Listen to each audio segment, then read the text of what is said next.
Good morning, everyone.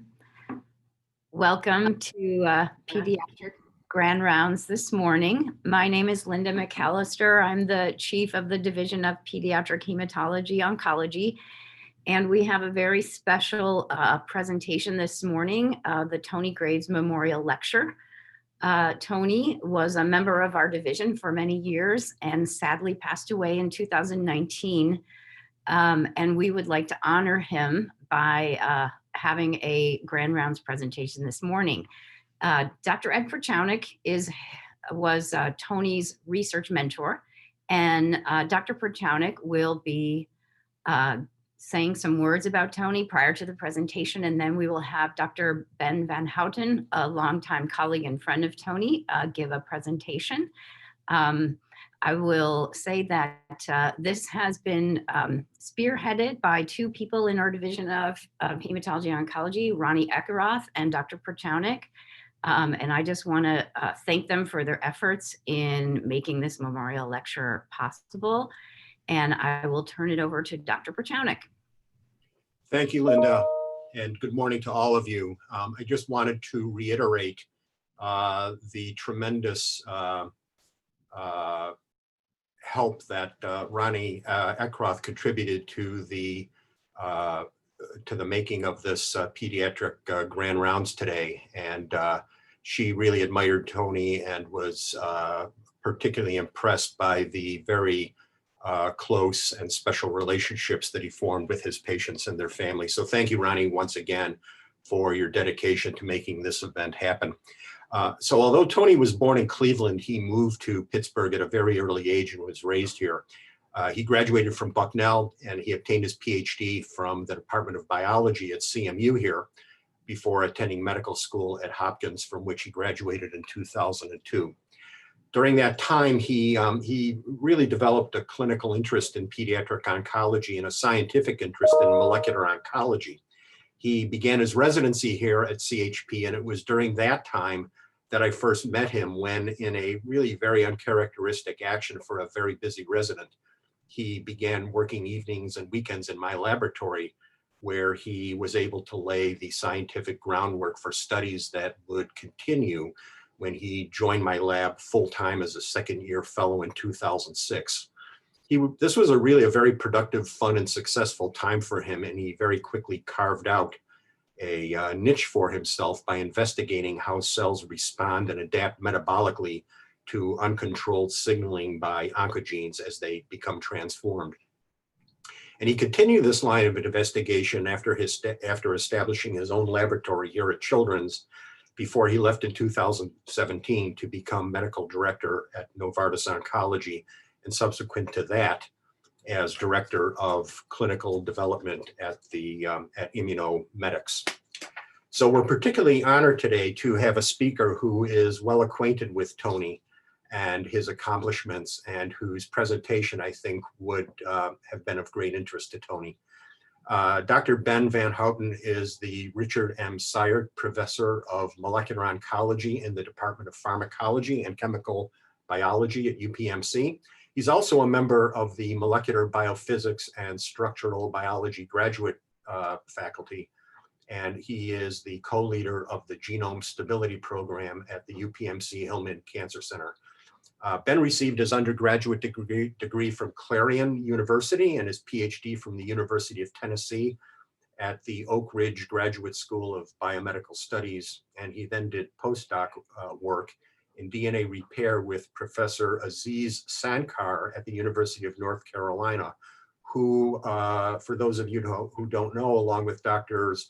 Paul Modric at Duke and Tom Lindahl in the UK, received the 2015 Nobel Prize in Chemistry for their groundbreaking work in the field of DNA repair. In 1999, he became a senior investigator in the Laboratory of Molecular Genetics at the National Institute of Environmental Health Sciences, where he remained until 2009, when we were fortunate enough to recruit him here to Pittsburgh, where he has since played a very major and significant role in the growth and development of the Hillman Cancer Center under 3 different directors. Ben's work has been widely recognized by a number of awards. not the least of which are 5 NIH Merit Awards, as well as the NIH Director's Award. He has trained 43 postdoctoral fellows and graduate students. He holds or has applied for 6 patents, and he's authored over 260 scientific articles, book chapters, and reviews. Now, on a personal level, I could say that the time Tony worked in my laboratory represented a transitional one, where much of our interest began to focus on models of how malignant transformation rewires cancer cell metabolism to provide the energy and anabolic building blocks that are needed to sustain rapid growth. Ben, who's also a real expert, not just in DNA repair, but on mitochondrial structure and function, really proved to be a very valuable resource and collaborator for both Tony and myself. And I always left our meetings with him not only satisfied over the fact that Tony had learned something very valuable, but that I had as well. So it's really a particular pleasure to introduce Ben today and hear about his latest work in a talk that's entitled Exploring the Energy of Life, Cellular Bioenergetics and Human Disease. Ben, we're very pleased and proud to have you here today, and we look forward to hearing your talk.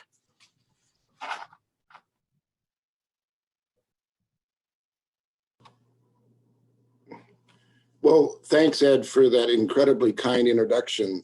Can everybody hear me okay? I assume so. I want to thank both Linda and Ed for asking me to participate in today's Grand Round. It's a real honor and privilege to give this seminar as a tribute to Dr. Tony Graves. Tony and mitochondria share several, my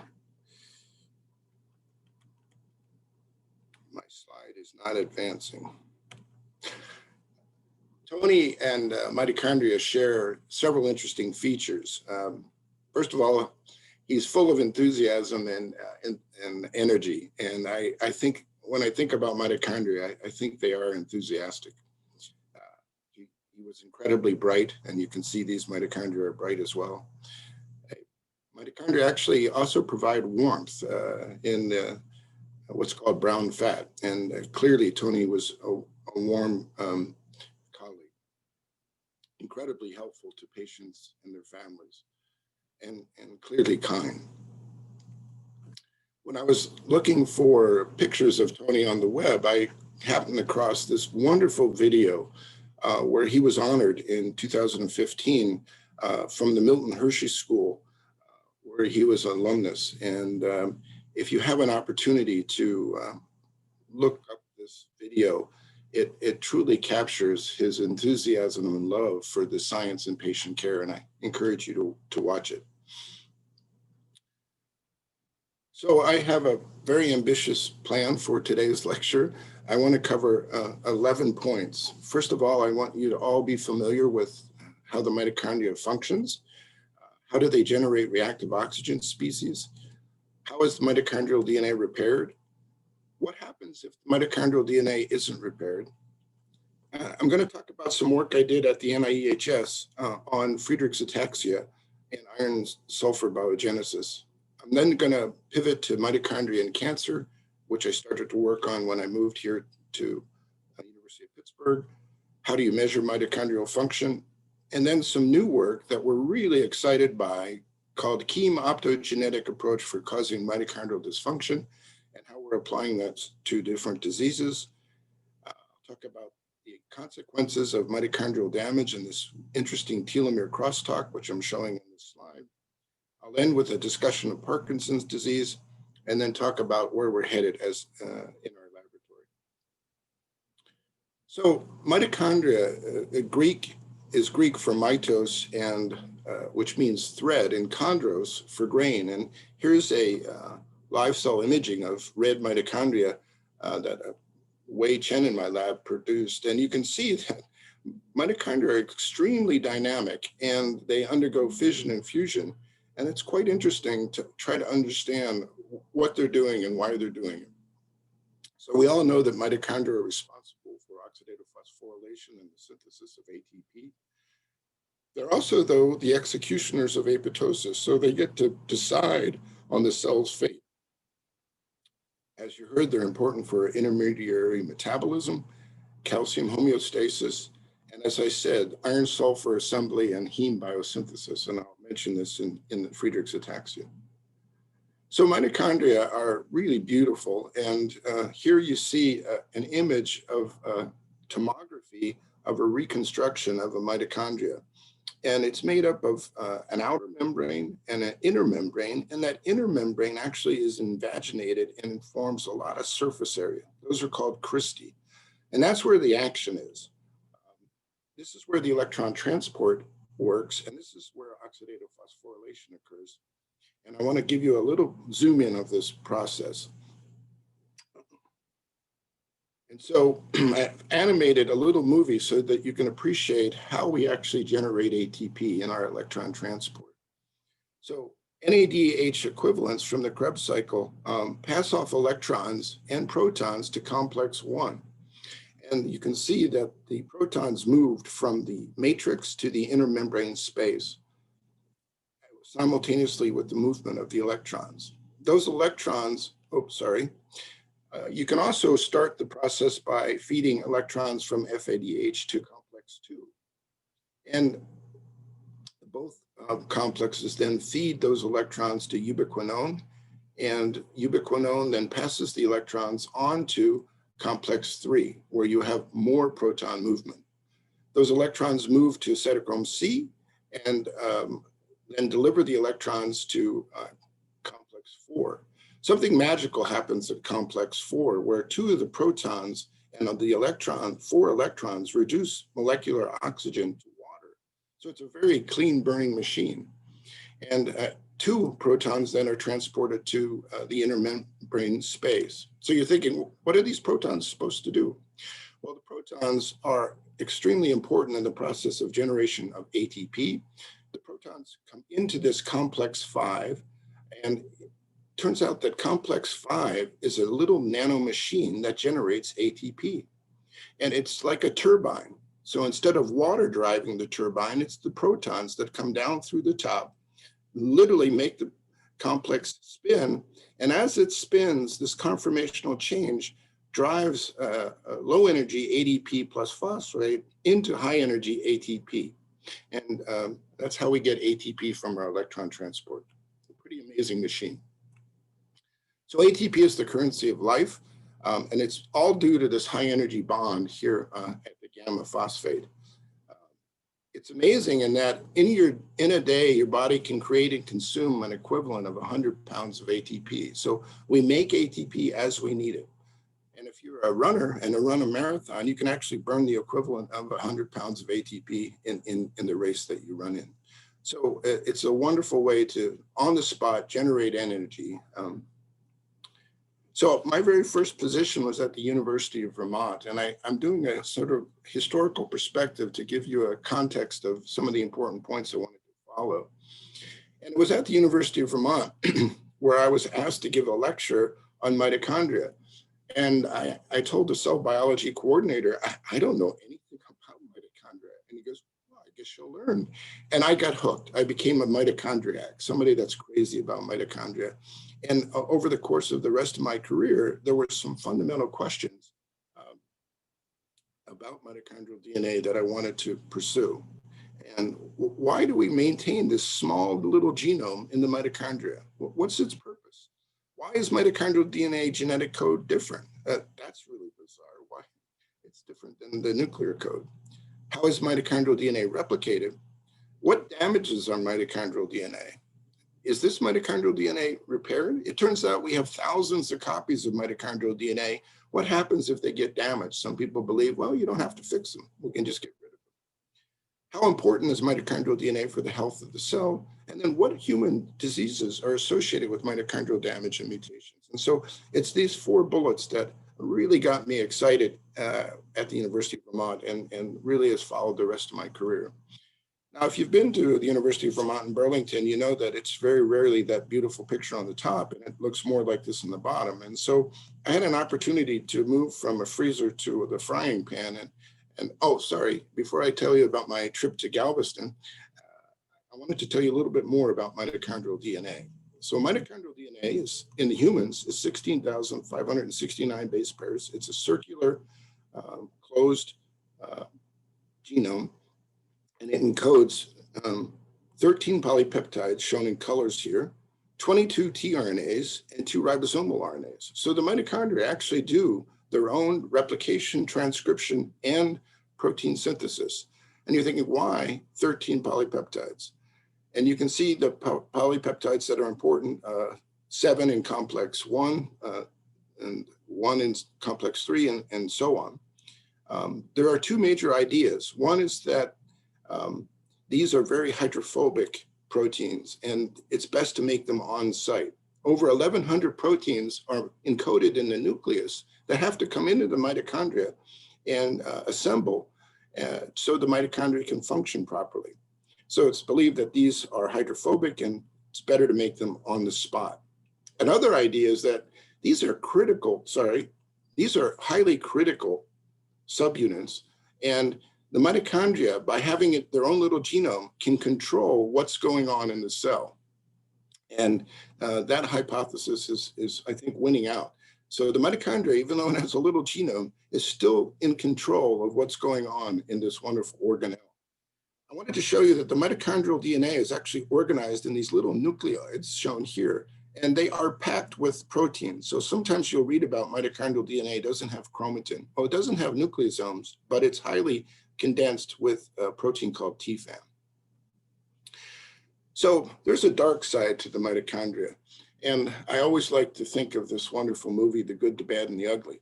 And so what do I mean by that? Well, the good is ATP and water and oxygen, but the bad is shown here. So sometimes electrons can leak from the complex 1 and complex 3, and they form what's called a radical anion, superoxide radical anion. And fortunately, we have a very efficient way to get rid of that. It's called superoxide dismutase, and it converts these superoxide radicals to hydrogen peroxide. Now, hydrogen peroxide is only reactive if it's in the presence of a divalent metal ion. And normally in the mitochondria, it's rapidly broken down by glutathione peroxidase or peroxyredoxins to water. However, I just told you that the mitochondria are important for iron sulfur biogenesis. And so there is some free iron in the mitochondria. And so there's a horrible reaction called Fenton chemistry, in which iron plus hydrogen peroxide generates the dreaded hydroxyl radical, and that's the ugly. It basically will tear up any macromolecule that's close to it. And in fact, that's what you get when you have ionizing radiation and split water, this hydroxyl radical.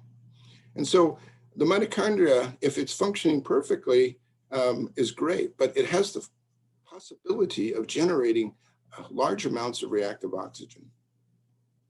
So when I moved to Galveston to be a member of the Seeley Center for Molecular Science at the University of Texas Medical Branch in Galveston, I was mentored by an amazing leader, Sam Wilson, shown here. And during a visit by Phil Hannawald at Stanford, I was telling him about a study that we were doing, and we were having trouble getting it published. This study was done by Mike Yates, and it was then communicated by Phil Hannawald to the PNAS. And I was really proud of this paper because what we show is that mitochondrial DNA damage is more extensive and persists longer than nuclear DNA damage after hydrogen peroxide. And we were struggling to come up with a good assay to measure mitochondrial DNA damage, and it was based on PCR. And we could only amplify small pieces of DNA, which made the assay not very sensitive. But as you know, in Texas, everything's bigger in Texas. And when we moved to Texas, we could actually develop amplification of 10 to 20 kb, and that made the assay work really well. And it's actually a really highly cited paper that we're very proud of. And so how does this assay work? We basically amplify a small piece, and it's quantitative PCR. So the amount of template that you put in is directly proportional to the amount of DNA that you get out. And so we normally do about 19 cycles with 15 nanograms of total cellular DNA. We need to know how many mitochondrial genomes are there, and then we try to do long PCR, going over 10 kb. And that 10 kb fragment tells us if the template is okay. But if we have a lesion in the DNA, we can't amplify across this, and that will lead to a decrease in amplification. So decrease in amplification is consistent with increase in damage. And so we used SV40 fibroblasts. They were transformed with SV40. They grow well in culture. And I wanted you to see this, because if you put 200 micromolar of hydrogen peroxide in media, it's super stable. But if you add it to cells, you can see that it's rapidly degraded with a half-life of about 15 minutes. So when you see people saying, well, I treated cells for 24 hours with hydrogen peroxide, no, they really only treated cells for about an hour, because the cells can really break down hydrogen peroxide well. What we found was pretty exciting, in that the mitochondrial DNA after 200 micromolar was actually amplifying worse than a nuclear target. And so what was really great about this assay is we could do PCR for a nuclear target versus a mitochondrial target from the same DNA. The DNA saw the same thing. Once we removed the hydrogen peroxide and allowed, after 15 minutes, and allowed the cells to recover, you can see that both genomes repaired their DNA beautifully. And in fact, the amplification at 3.5 hours was slightly better than the control, saying there was an adaptive response to make the DNA even better. The odd thing that Mike found was if you treat for 60 minutes, and again, by 60 minutes, you're down to about 10 micromolar hydrogen peroxide. The mitochondrial genomes don't repair, and the nuclear genome repairs fine. And so this was really a surprise to us. What is it about hydrogen peroxide that causes this? And so we came up with this working model that hydrogen peroxide leads to rapid mitochondrial DNA damage, and protracted treatments lead to persistent mitochondrial DNA damage. And so the idea is that ROS damages the mitochondrial DNA. If your DNA is damaged, you're not going to be able to transcribe that RNA, and you're not going to be able to make those 13 polypeptides that I discussed. That leads to a decrease in electron transport and an unbalanced electron movement, which, as I showed you, can produce reactive oxygen species. Now we've started a vicious cycle, that this ROS produced in the mitochondria will now damage the mitochondrial DNA, and this vicious cycle will eventually lead to cell death. So we thought that this persistent mitochondrial DNA damage could be caused by repair enzyme oxidation or lack of transport in the mitochondria. And this general paradigm has driven our work over the last 20 years. And it wasn't until recently that we were able to actually nail this model down. And I'll tell you that at the end of the talk. One thing that I need to segue into, and it's very important, and I hear a lot of smart people use these words interchangeably, but they shouldn't be. The difference between DNA damage and mutations. If we ever get sun here in Pittsburgh, one of the most important lesions you can get is a cyclobutane pyrimidine dimer in your skin. In fact, fair people like myself, if you go out in the sun for 15 minutes, you can get enough of these to get a sunburn. The other most important lesion in our DNA is called 8-oxoguanine. So the 8 position here has oxygen on it, and that causes this base to flip over, and polymerases don't know what to do with it. So that's DNA damage, a change in the chemistry or physical structure of the DNA. Now, as you want to replicate your DNA, the polymerase comes along and sees this TC pyrimidine dimer and goes, I'm going to put an A in across from this C instead of a G. In the next round of replication, that C becomes a T. So that's called a C to T transition, and that's a mutation, a change in the coding potential of the DNA. Now, it turns out 8-oxoguanine is super mutagenic, and all polymerases see the G as actually a T. And it's a weird thing, but they actually put in an A across from that G. So in the next round of replication, you get a G to T transversion. And this is a very mutagenic lesion. Okay. So there are a lot of human diseases associated with oxidative stress and mitochondrial dysfunction. And in this review, I've mentioned some of them. I'm going to talk a little bit about Friedrichs Ataxia and Parkinson's disease in just a moment. Clearly, diabetes and ischemia-reperfusion injury are associated with oxidative stress and mitochondrial dysfunction, as is cardiovascular disease and in cancer. And I'm going to spend quite a bit of time on cancer.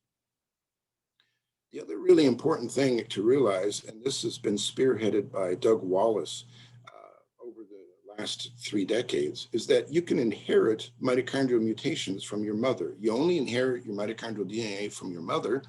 And I call this the circle of disease. Depending where the mutations occur, you can get different diseases. So, for example, here, if you get a mutation in cytochrome B, you can get cardiomyopathy and encephalopathy. But here, if you get a mutation in one of the complex 1 subunits, you get what's called Leber's hereditary optic neuropathy. So it's pretty amazing in that point mutations in different places of the mitochondrial genome lead to different disease states in different organs. And so this is a really interesting aspect of mitochondrial biology. I want to talk briefly about mitochondrial DNA repair. And I told you that this is the most common oxidative base, and mitochondrial DNA sitting close to this good, bad, and ugly generation of reactive oxygen. You can form 8-oxoguanine, and that's recognized by an enzyme called a glycosylase. It's called 8-oxoguanine glycosylase, or removes the damaged base, leaving behind an abasic sugar that's nicked by APE. Then you have this sugar moiety that then is removed by pol gamma as it fills in, or not. In this case, which is what happens in the mitochondria, you have long patch repair. And as the polymerase fills in this repair patch, it displaces this strand and causes a flap.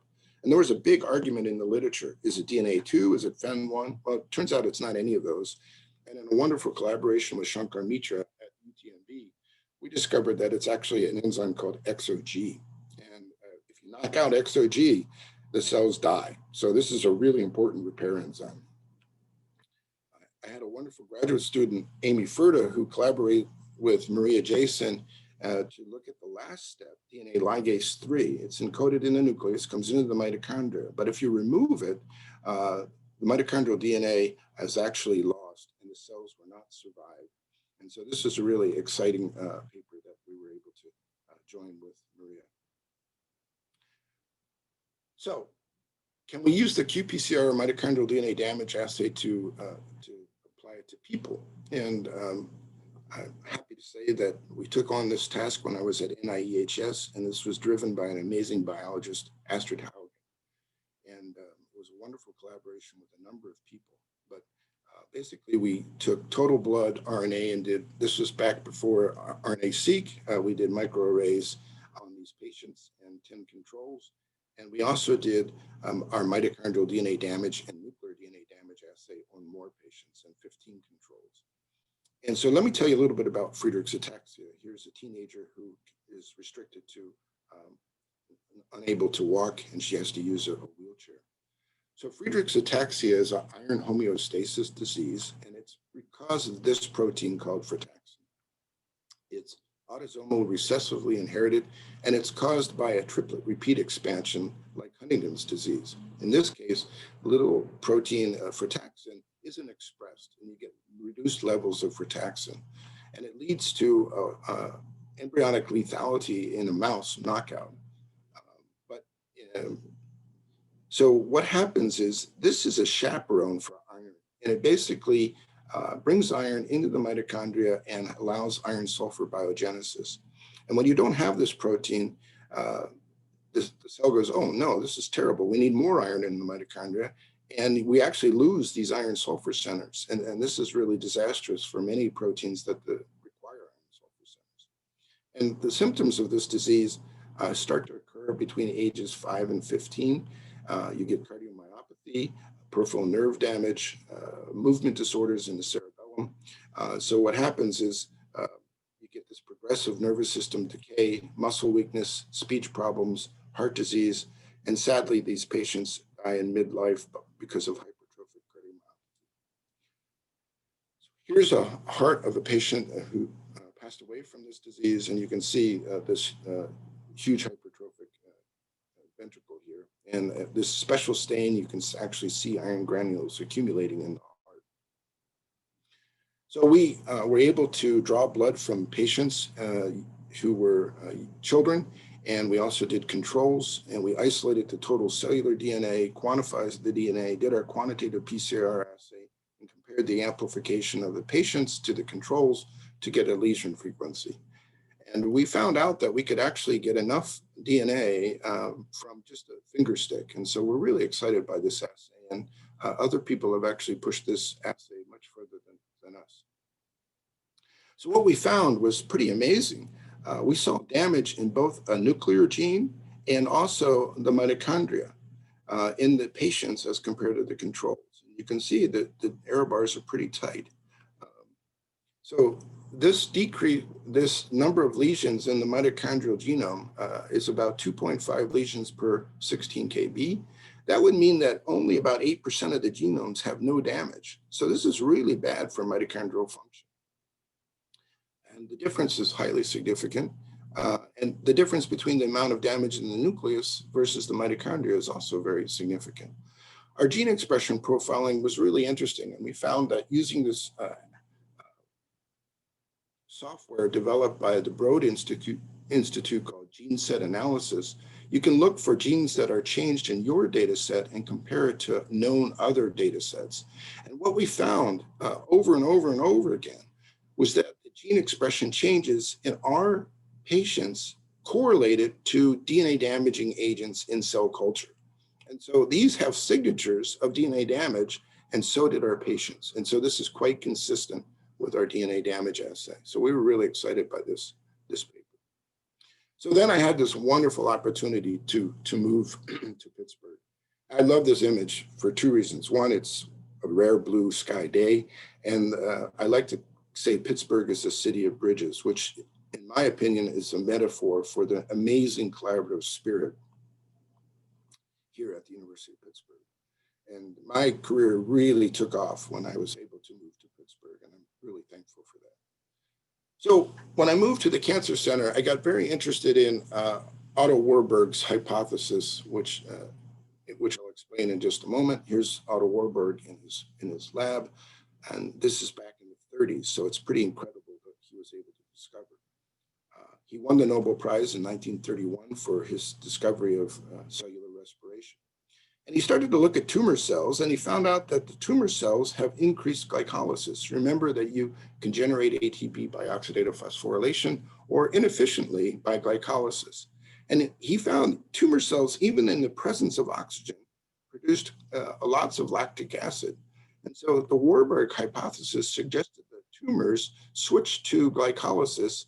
And over the last 70 years, this idea has come and gone. He was at first attacked, but then I think, as you'll see, he was partially right. He was struggling in Germany, and he wanted to get some money to further his research. And a colleague of his said, you know, you should write a grant. So he wrote a grant. Here it is. If you don't read German, it says, I require 10,000 marks. And he actually got it. So this was the shortest grant that was ever, I think, written in and received money. And 10,000 marks back then was quite a bit of money. So pretty incredible guy.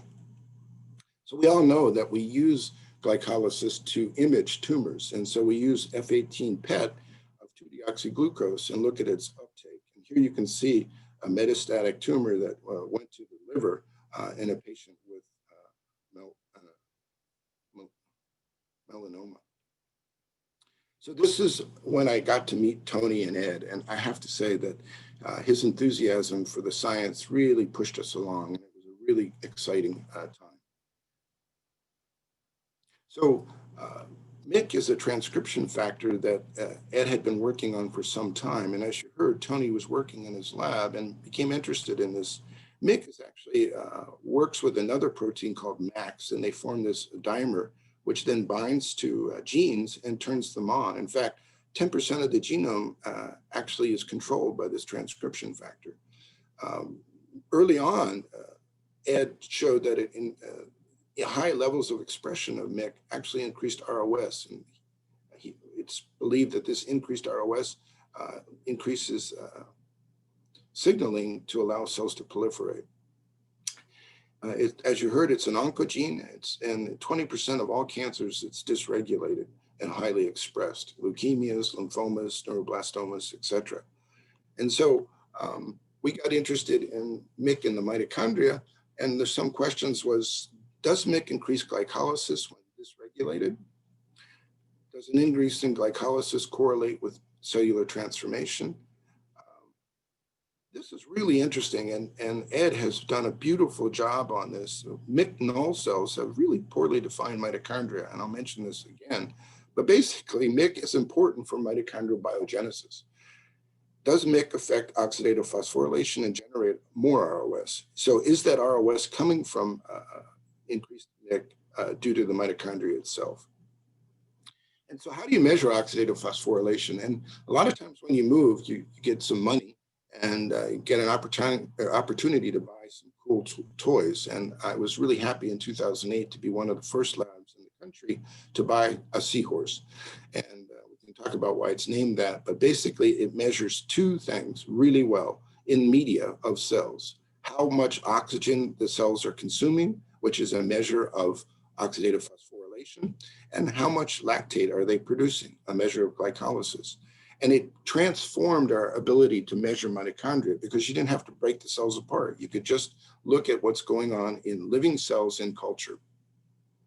And this is a typical profile from the oxygen consumption rate. And the instrument makes measurements over time, and you can get a basal oxygen consumption. Then you can add different inhibitors, and from these inhibitors, you can get an idea of how the mitochondria is actually functioning. And these are RAT1A cells that were transformed with MYC.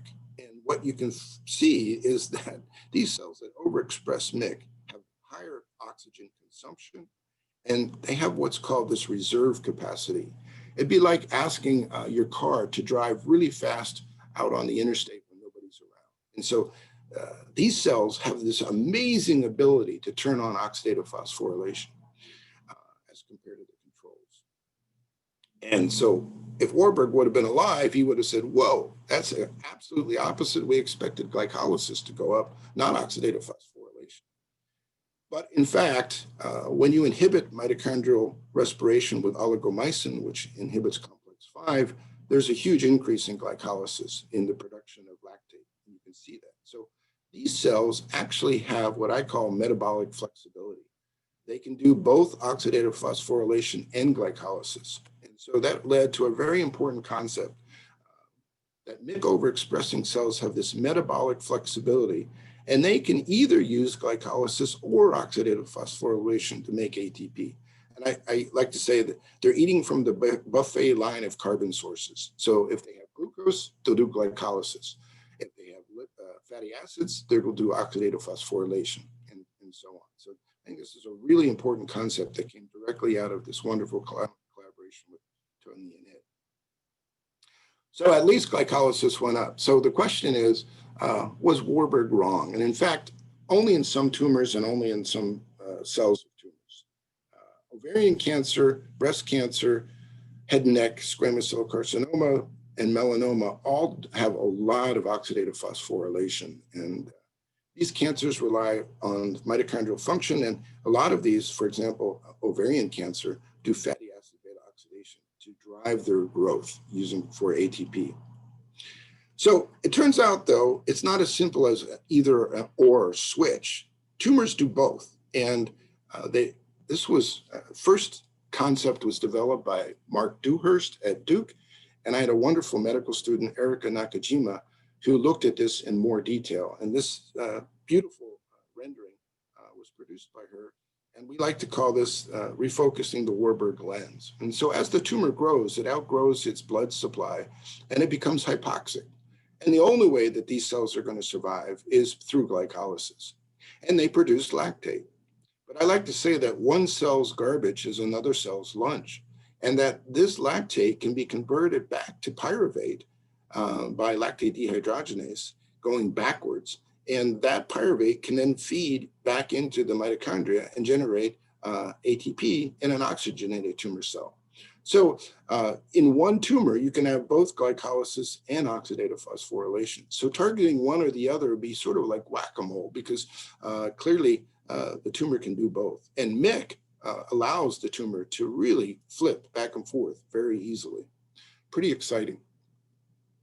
Well, we wanted to look for this, and in a great collaboration with Sturgis Mochis, who was working with John Kirkwood on melanoma, we took tissue microarrays from melanoma, from nevi, primary melanoma, and metastatic melanoma. And we looked for glycolytic enzymes and mitochondrial enzymes. And you can see beautifully that this subunit of complex 5 is highly expressed in primary melanoma. This was a huge surprise, and I would have bet my house that this would have never occurred. So this was back in 2012, and this suggested to us that, holy cow, you need oxidative phosphorylation to get melanoma to grow. And this was the first attempt that I know of where Sturgis stayed by the OR, and as patients were being debulked for their metastatic tumors, he was able to get melanoma tumors, and we could put them in the seahorse immediately after the surgery. And then we can measure how much oxygen or lactate they're producing. And I've shown it as a ratio. But you can see that these tumor cells actually are doing as much, if not more, oxidative phosphorylation than melanoma cell lines, and certainly a lot more than melanocytes. So this was pretty exciting. So if mitochondrial function is important for cancer progression, then inhibition of mitochondrial function should decrease tumor growth. And we've been pushing on this idea ever since. And a wonderful research instructor in the lab, Wei Chen, was driving this work. And he found that this compound called MDIVI, when combined with cisplatinum, is incredibly toxic to ovarian cancer cells that are resistant to cisplatinum. And so I'm going to tell you a little bit more about this compound in a second. This compound belongs to this chemical class shown here. And one of the wonderful collaborators over the years has been Peter Whiff. He looked at the structure and gave us 47 compounds to test. We actually found compounds that were even more effective. And we were able to use the most effective compound in a nude mouse model of ovarian cancer. And we could show that cisplatinum plus the compound 19 decreased tumor growth tremendously. And so this was really exciting. This suggested that, wow, if we do inhibit mitochondrial function, which this compound does, then we can actually kill tumor cells. We took this one step further and we said, let's take a pro-oxidant called lapachone, which is used in the treatment of lung cancer, and attach it to a carrier called gramicidin. This carrier that Peter Whiff has developed will drag chemicals into the mitochondria. And this is shown here. So the lapachone gets drugged into the mitochondria. And what we found was incredible problems for cancer cells.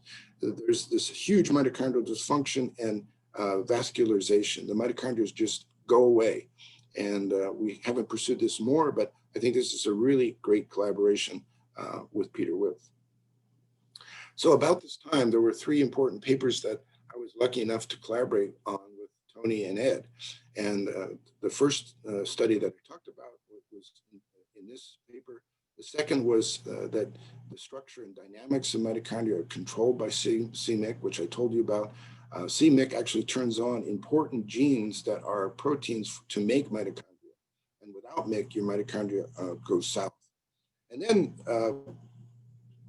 Tony got excited by this protein called DRP1, dynamin-related protein.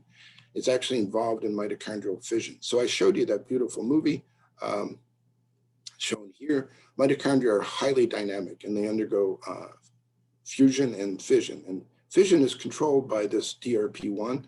It forms this little ring around the mitochondria. It's sort of like somebody that takes a balloon and squeezes it, and then it can pinch it off. And so DRP1 gets activated when mitochondria are not functioning well, and it can actually break the mitochondria and undergo fission. And then the sick mitochondria can actually go to the lysosome to be destroyed through mitophagy. And so Wei got very interested in knocking down DRP1. And you can see that when you don't have DRP1, the mitochondria become this huge network shown here. So you can see with siRNA, he had very good knockdown. And you can see that, and then he was able to get the cover. And so here's a poor cell with one large mitochondria, and it's trying to divide at cytokinesis. But it can't, because this network of mitochondria are not opening up. And this actually led to frustrated mitosis, and the chromosomes are actually pulled apart. And this leads to aneuploidy. And so we've capitalized this on some of the anti-cancer approaches that we've taken.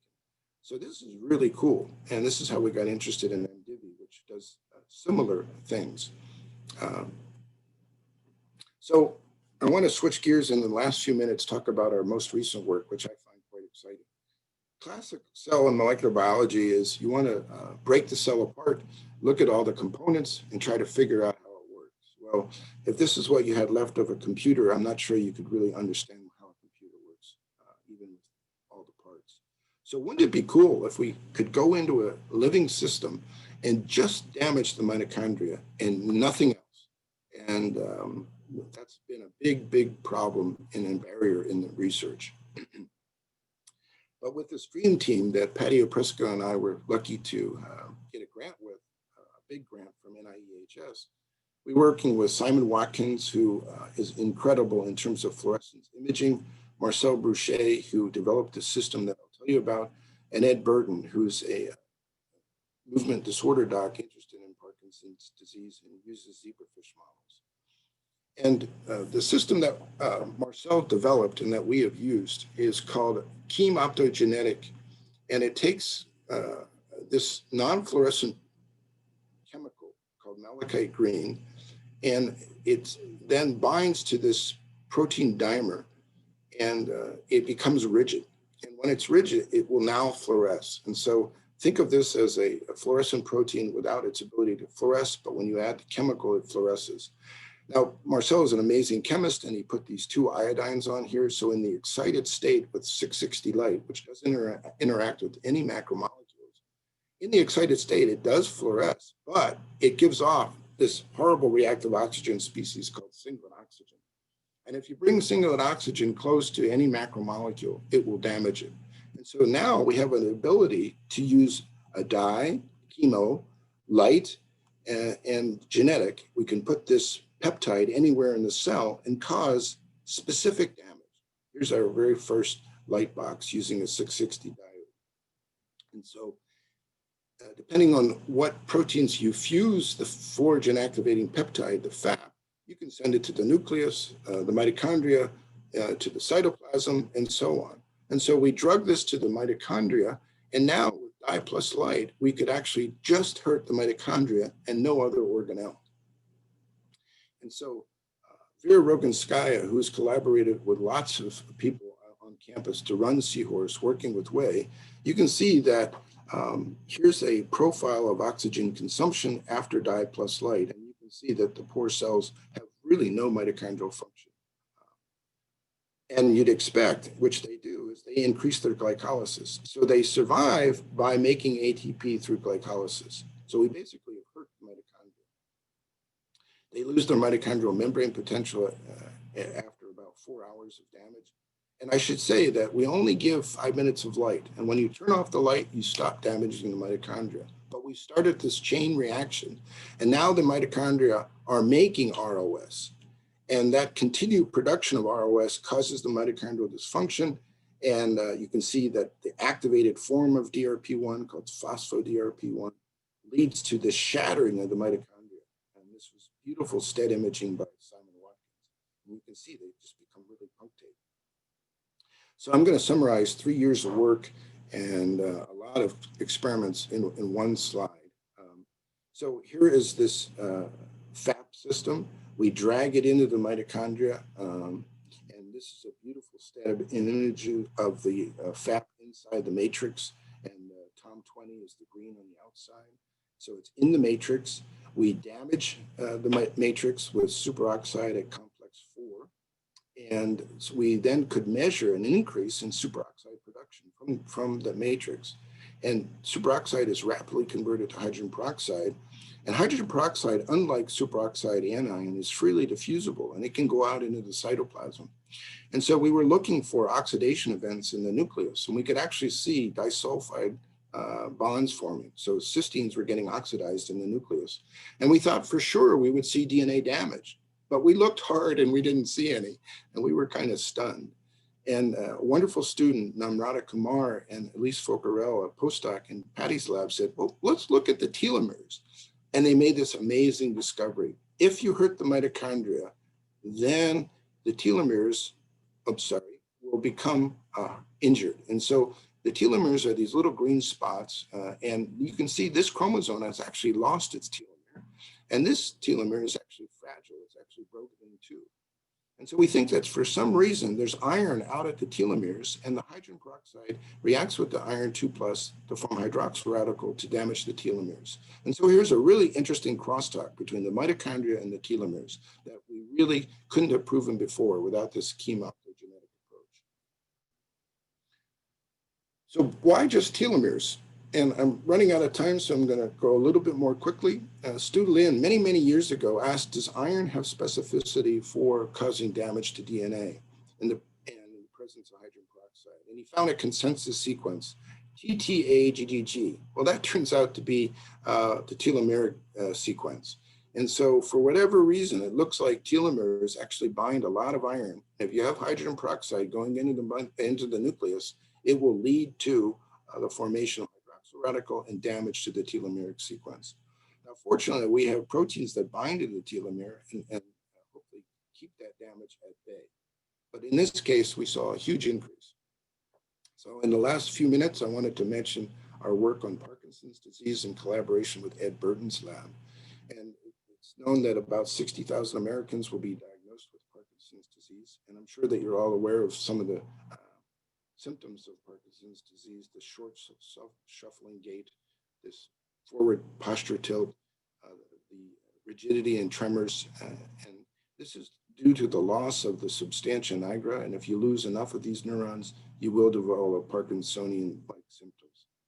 And there's a lot of evidence that suggests that mitochondrial dysfunction is part of the pathophysiology. Tim Greenemeyer has shown that if you pump rotenone, which is a complex 1 inhibitor, into the brains of rodents, you lose the substantia nigra and they develop Parkinsonian-like symptoms.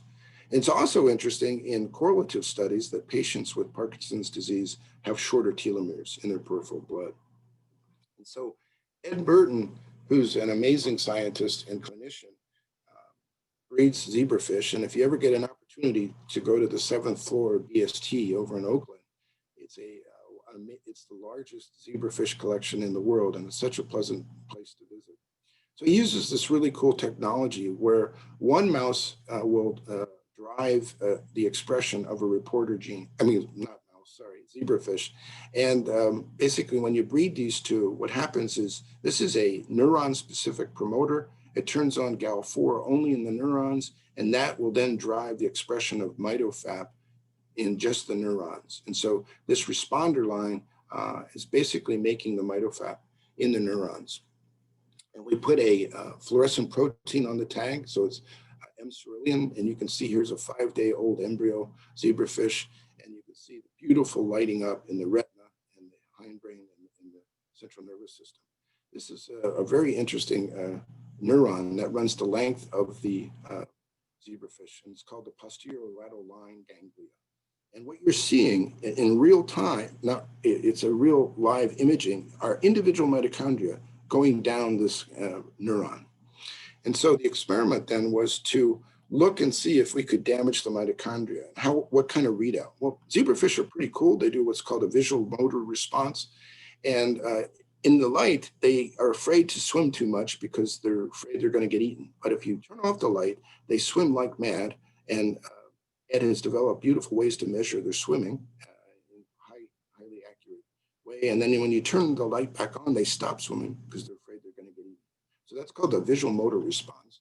There's a lot of data here, but the only one that you really need to look at is this one over here on the right. This is the dye plus the FAP and light. And you can see they swim well, but then when you hit them with light, they stop swimming. And this is this is a 96 well format, and you can actually trace each individual embryo as it swims around in the 96 wells. And you can see the dye plus light really hurt their swimming capability. Their hearts are fine. They're not dead. They just are paralyzed. And so the guys on the right got the light but no dye, and the guys on the left got the dye and the light. And you can see that the poor fish are paralyzed and they're not able to swim.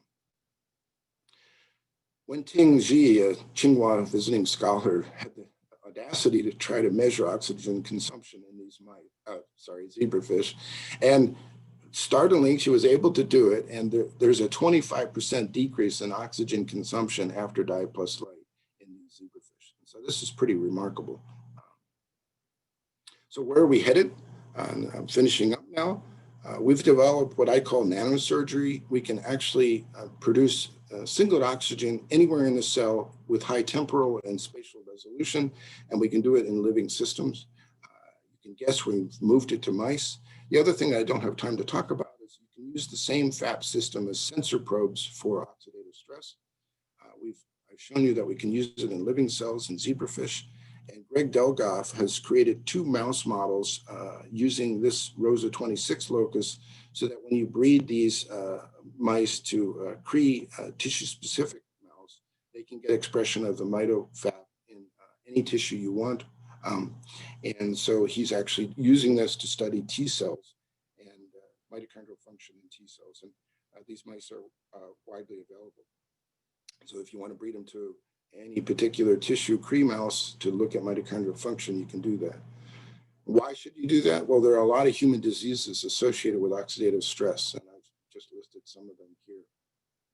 And as I told you before, what's really interesting is that depending on the particular type of damage to the mitochondria, in patients, you can get all different types of tissue involved in the kidney, in the liver, the brain, or skeletal muscle. And we think that these mice are going to be a wonderful resource that we're created here at the University of Pittsburgh. And I'm sorry I've gone a little over. I wanted to acknowledge some of the great work that have been done in the lab. Vera Roganskaya has been collaborating with a number of people here at the University of Pittsburgh with the seahorse, and it's been a wonderful series of collaborations. I mentioned Wei Chen. Current lab is consistent of these people: Patty, Ed Burton, Marcel's group. Shruti Shiva did some important measurements of mitochondrial function, and Simon Watkins did that beautiful imaging. And I wanted to thank my funding agencies and the Genome Stability Program in the Department of Pharmacology. And again, this wonderful collaborative spirit that we have here at the University of Pittsburgh. With that, I'll end and try to answer any of your questions. Thank you.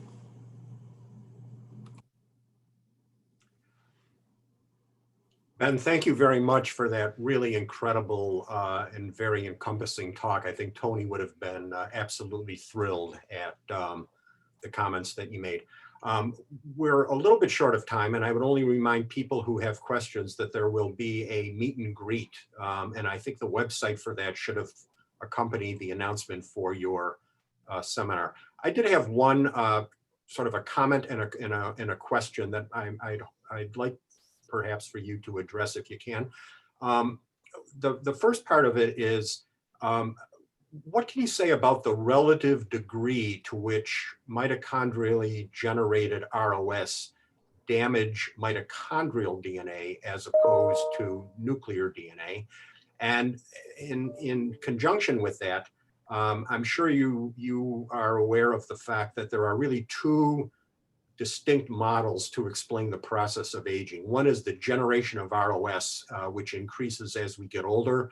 And of course, the idea is that as ROS are generated, we damage DNA and we incur various types of mutations in our DNA, and that causes dysfunction that only increases as we get older. The other idea is that of telomere erosion, which particularly in stem cells, as telomeres erode, cells become less capable of replicating, and eventually you reach a point in old age where you're no longer to replenish stem cells and you die as a result of that.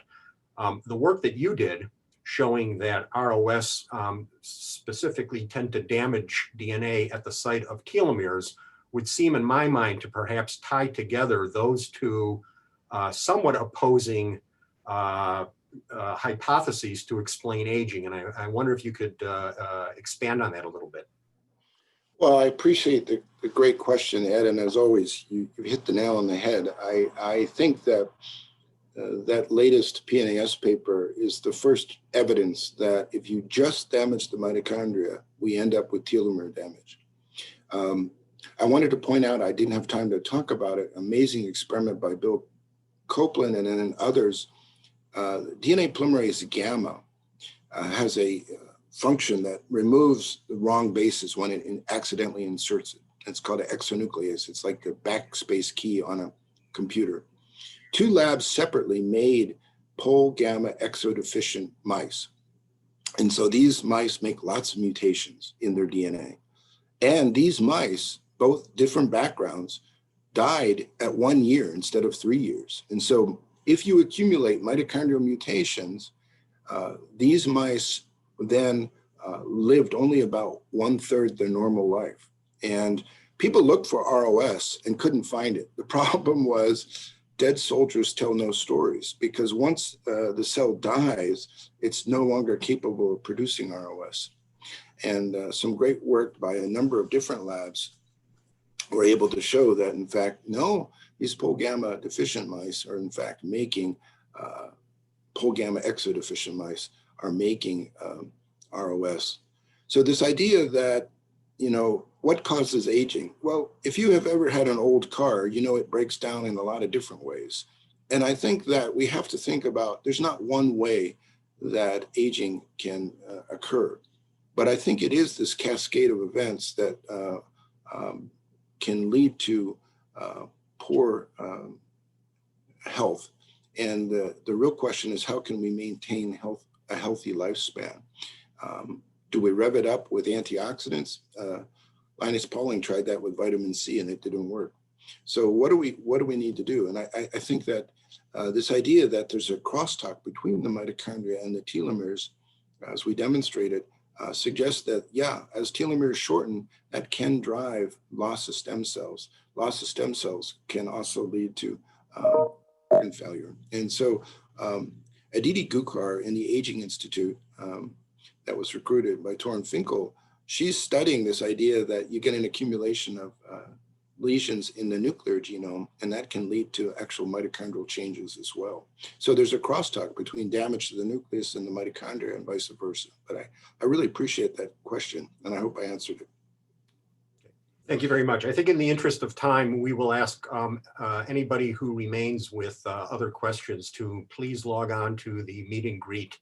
And I think Ben will be able to expand in more detail on any other questions you all may have. So thank you all for attending. And Ben, thanks again for an absolutely stunning and wonderful talk, and given in your usual enthusiastic manner. Thank you all for attending.